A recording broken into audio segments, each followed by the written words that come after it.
Kita semua tahu ya, Paskah itu identik dengan kemenangan. Tapi pernah kepikiran nggak, kemenangan atas apa sih sebenarnya? Nah, dalam ulasan kali ini, kita akan bedah tuntas pesan yang luar biasa dari khotbah Pendeta Kris Sukatmono, Kasih Telah Menang, untuk menemukan jawabannya. Jadi, apa inti besarnya? Intinya tuh begini. Khotbah ini menunjukkan gimana kehidupan Yesus itu adalah sebuah perpaduan yang sempurna banget antara dua kekuatan yang kelihatannya saling bertolak belakang, yaitu kasih yang tak terbatas dan kuasa yang tak terkalahkan. Coba deh kita bayangin sejenak, gimana kalau kita pisahin dua hal ini?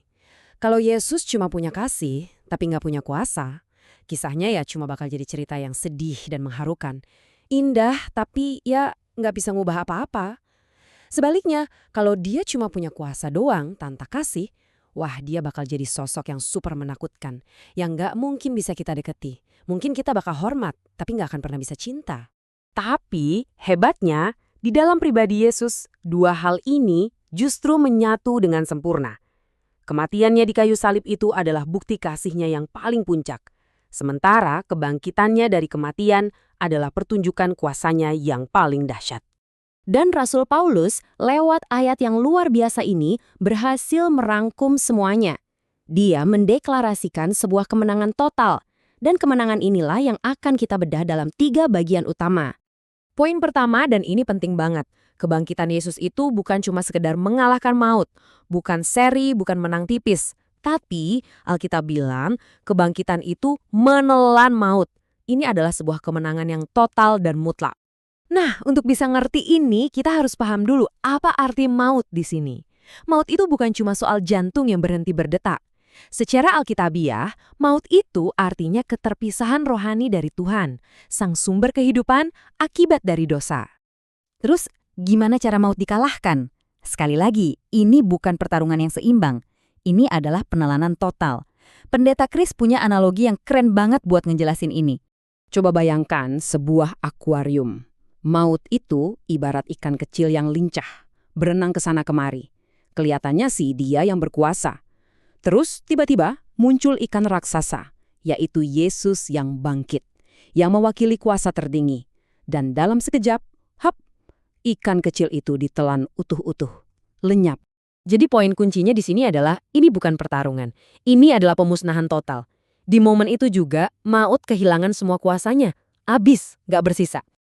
Oke, kemenangan tadi kan skalanya besar banget ya, kosmik. Nah, poin kedua, ini membawa kemenangan itu ke level yang sangat personal buat kita semua, yaitu pencabutan sengat maut. Rasul Paulus bilang, maut itu punya sengat, dan sengat itu ternyata adalah dosa. Dosa inilah racun yang membuat kematian jadi sesuatu yang begitu menakutkan dan final, karena dosa itulah yang memisahkan kita dari Tuhan selamanya. Untuk menjelaskan ini, ada sebuah cerita yang sangat menyentuh. Bayangin ada seorang ayah dan anaknya di dalam mobil. Tiba-tiba, seekor lebah masuk dan si anak langsung panik, teriak ketakutan. Lalu ayahnya dengan berani langsung menangkap lebah itu dengan tangan kosong. Sang ayah menahan sakitnya, lalu dia membuka tangannya dan menunjukkan sengat lebah itu sudah tertancap di telapaknya.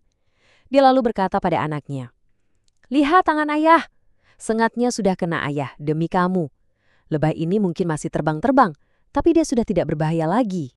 Cerita ini dengan luar biasa menggambarkan apa yang Yesus lakukan di kayu salib. Dia menyerap sengat dosa itu, hukuman yang seharusnya jadi bagian kita, ke dalam dirinya sendiri. Jadi sekarang kematian, meskipun secara fisik masih ada, telah kehilangan senjatanya yang paling mematikan bagi kita yang percaya. Jadi, maut sudah ditelan, sengatnya sudah dicabut. Terus apa artinya ini semua buat kita, buat saya dan Anda? Nah, ini membawa kita ke poin terakhir yang paling praktis dan paling penting. Kemenangan kosmik ini adalah hadiah yang diberikan secara pribadi kepada kita. Coba perhatikan baik-baik kata-katanya. Kemenangan ini diberikan kepada kita. Ini bukan sesuatu yang kita usahakan, bukan sesuatu yang kita raih dengan kekuatan sendiri. Ini adalah sesuatu yang kita terima sebagai anugerah, sebagai hadiah. Analogi sederhananya seperti ini. Kemenangan itu seperti sebuah pintu yang sudah dibukakan lebar-lebar. Kristus sudah menyediakan jalan keluar dari ruangan dosa dan maut. Tapi kita tetap harus membuat pilihan untuk berdiri dan melangkah melewati pintu itu. Mengambil dari kesaksian pribadinya, sang pendeta menekankan bahwa hidup dalam kemenangan ini adalah soal keputusan, bukan menunggu perasaan yang tepat.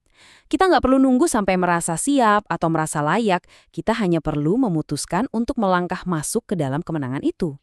Pada akhirnya, pesannya sebenarnya sederhana tapi sangat mendalam.